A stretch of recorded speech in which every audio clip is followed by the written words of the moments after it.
And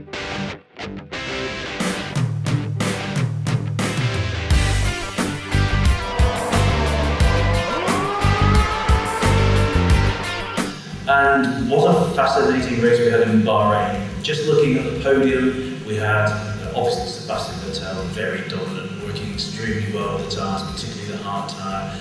But just behind him, two Lotuses, two very different strategies. Kimi Raikkonen on a 2-stop and Romain Grosjean coming in with a 3-stop, going past Paul Hembery as well in the later stages, who was also on a 2-stop strategy, but bringing home some fantastic points for the Force India team.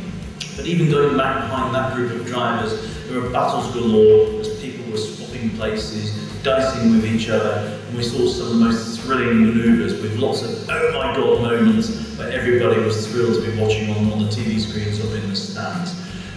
Looking back, it was a tough race for the tyres, of course, very aggressive here, the hottest track of the year so far. It was a real skill to manage the degradation, use of the tyres, and that in itself is a great skill for the drivers because they very much have a lot of that in their hands.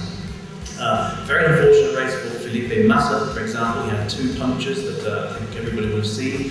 Looking at the 2 tyres, the initial analysis is that the first one had a very strong cut to the top of the tyre. We even got the bag back with the bits with some parts from another car. I won't tell you which car it was, but it was quite amusing when you look at the overall result. Anyway, the second tyre had a big cut through the sidewall, very aggressive. There were no reports of contact for Felipe, so we still need to talk with Ferrari and understand what happened. But as I say, initially 2 very big cuts from the tyre. Going forward, we're now moving into the European part of the season, going to Barcelona, big updates for the car. We sit down on Tuesday and we review the data for the first 4 races. We also make our decisions going forward for the next